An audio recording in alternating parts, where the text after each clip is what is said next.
Implementasi good governance dan otonomi daerah. Good governance.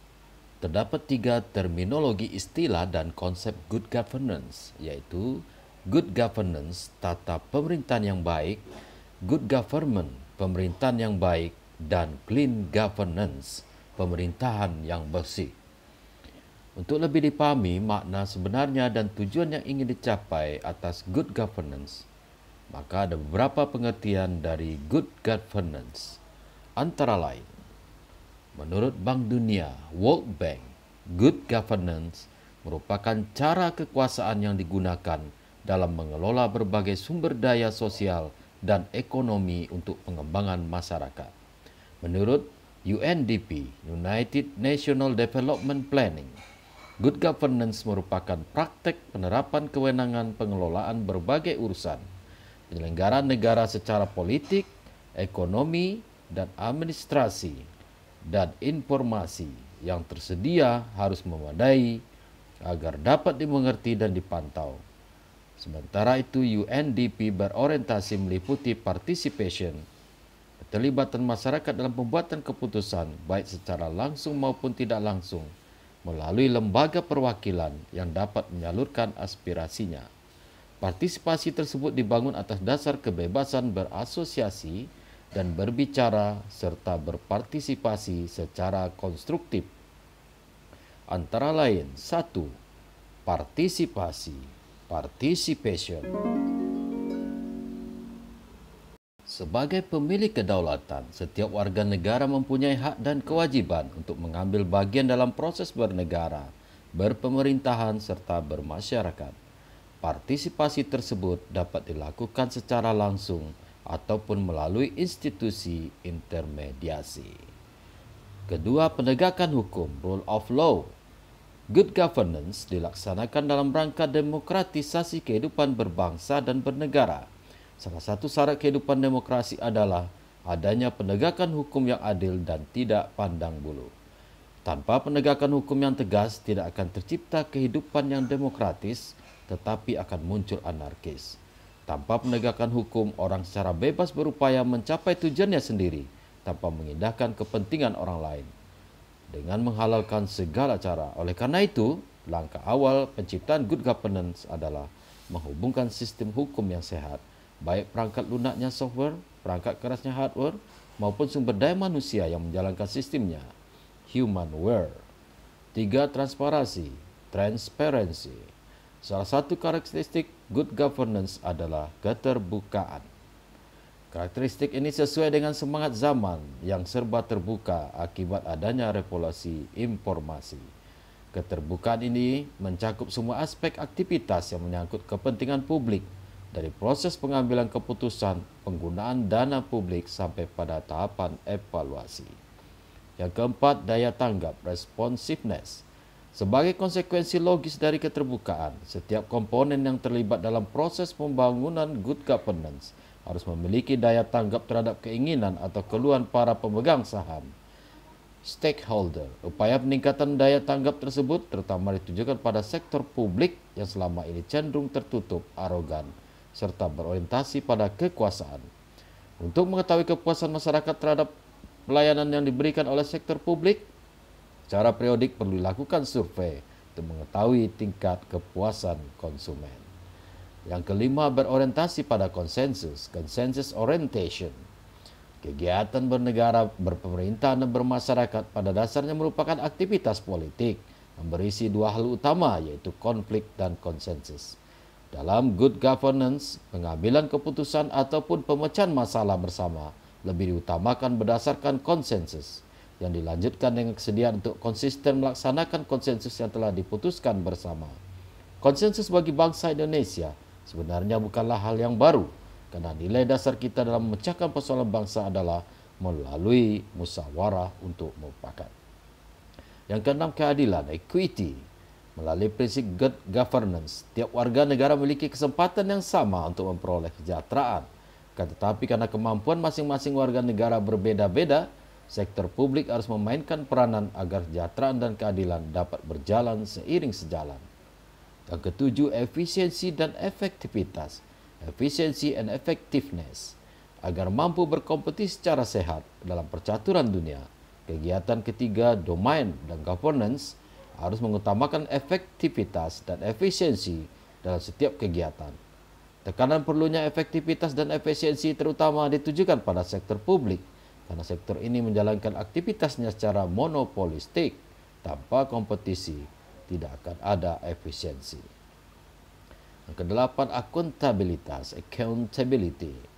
Setiap aktivitas yang berkaitan dengan kepentingan publik perlu mempertanggungjawabkan kepada publik. Tanggung gugat dan tanggung jawab tidak hanya diberikan kepada atasan saja, tapi juga pada pemegang saham stakeholder, yaitu masyarakat luas. Dalam era yang berubah secara dinamis, setiap domain dalam good governance harus memiliki visi dan strategis. Tanpa visi semacam itu, satu bangsa dan negara akan mengalami ketinggalan. Visi itu dapat dibedakan antara visi jangka panjang, long term vision, antar 20-25 tahun, serta visi jangka pendek, short term vision, sekitar 5 tahun. Arti good dalam good governance mengandung dua pengertian. Pertama, nilai yang menjunjung tinggi keinginan, kehendak rakyat, dan nilai-nilai yang dapat meningkatkan kemampuan rakyat dalam mencapai tujuan nasional, kemandirian, pembangunan berkelanjutan, dan keadilan sosial. Kedua, aspek fungsional dari pemerintah yang efektif dan efisien dalam pelaksanaan tugasnya untuk mencapai tujuan tersebut. Berdasarkan pengertian ini, good governance berorientasi pada: pertama, orientasi ideal negara yang diarahkan pada pencapaian tujuan nasional, dan yang kedua, pemerintah yang berfungsi secara ideal itu secara efektif dan efisien dalam melakukan upaya mencapai tujuan nasional. Terselenggaranya good governance merupakan prasyarat bagi setiap pemerintah untuk mewujudkan aspirasi masyarakat dalam mencapai tujuan serta cita-cita berbangsa dan bernegara. Dalam rangka itu diperlukan pengembangan dan penerapan sistem pertanggungjawaban yang tepat, jelas, dan legitimate, sehingga penyelenggaraan pemerintahan dan pembangunan dapat berdaya guna, berhasil guna, bersih dan bertanggung jawab, serta bebas dari korupsi, kolusi, dan nepotisme. Kita masuk kepada otonomi daerah. Otonomi daerah merupakan bagian sistem pemerintahan Indonesia. Otonomi daerah bertujuan untuk pengembangan dan pembangunan untuk kesejahteraan masyarakat di daerah. Sistem pemerintahan di Indonesia mengenal istilah otonomi daerah, desentralisasi, dan dekonsentrasi. Dalam konteks negara kesatuan, azas desentralisasi merupakan pemberian keleluasan kepada daerah untuk menyelenggarakan otonomi daerah.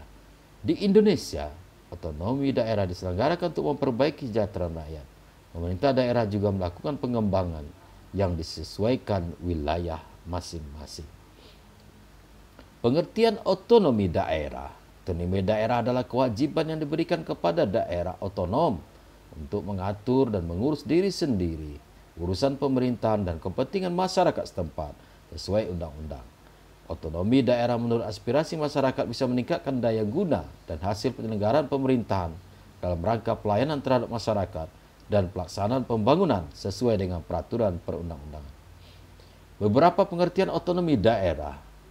Menurut C.J. Franzen, otonomi daerah adalah hak untuk mengatur urusan daerah dan menyesuaikan peraturan yang sudah dibuat.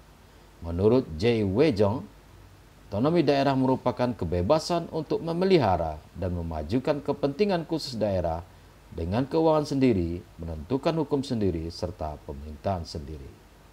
Menurut Ateng Sarifudin, otonomi daerah adalah kebebasan atau kemandirian, tetapi bukan kemerdekaan.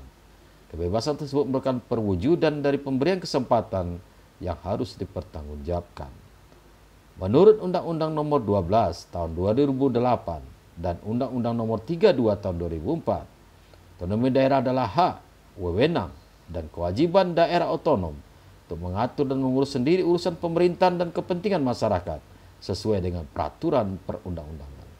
Maka dapat disimpulkan, otonomi daerah adalah keleluasan hak dan wewenang serta kewajiban dan tanggung jawab pemerintah daerah untuk mengatur dan mengurus rumah tangga sesuai kemampuan daerah masing-masing.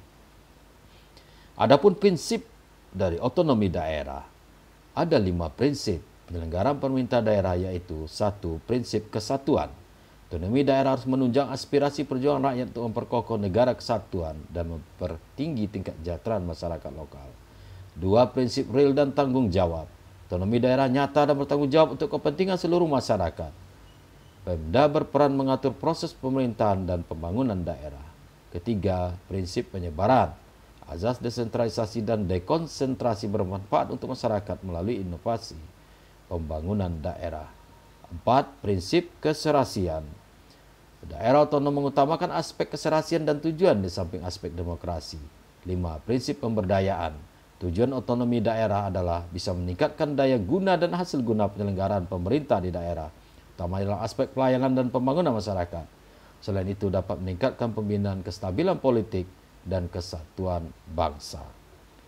Adapun landasan hukum otonomi daerah Indonesia, ada 3 landasan hukum yaitu Undang-Undang Dasar, Ketetapan MPR RI, dan Undang-Undang. Berikut penjelasannya. 1. Undang-Undang Dasar. Acuan hukum otonomi daerah terdapat pada pasal Undang-Undang Dasar 45, pasal 18 Undang-Undang Dasar 45 ayat 1 dan 2. Menyebutkan negara kesatuan Republik Indonesia dibagi atas provinsi, kabupaten, dan kota yang mengatur dan mengurus sendiri urusan pemerintahan menurut azas otonomi dan tugas pembantuan. Ketetapan MPR RI menjelaskan penyelenggaraan otonomi daerah yaitu pengaturan, pembagian, dan pemanfaatan sumber daya nasional yang berkeadilan, serta perimbangan keuangan pusat dan daerah dalam rangka negara kesatuan Republik Indonesia. Undang-undang yang mengatur yaitu Undang-Undang Nomor 12 Tahun 2008 tentang perubahan kedua atas Undang-Undang Nomor 32 Tahun 2004 atas pemerintahan daerah. Pada prinsipnya penyelenggaraan pemerintah daerah mengutamakan pelaksanaan azas desentralisasi.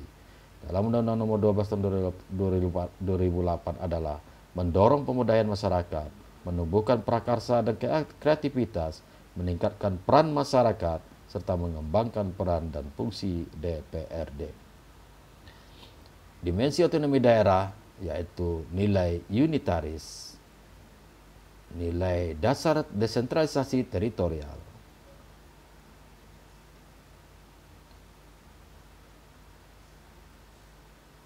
Otonomi daerah di Indonesia bermanfaat untuk pengembangan suatu daerah yang memiliki potensi dan ciri khas. Selain itu, otonomi daerah untuk memperbaiki kesejahteraan rakyat. Pelaksanaan otonomi daerah berlandaskan acuan hukum untuk tuntutan globalisasi yang diberdayakan. Maju atau tidaknya suatu daerah ditentukan berdasarkan kemampuan dan kemauan pemerintah daerah.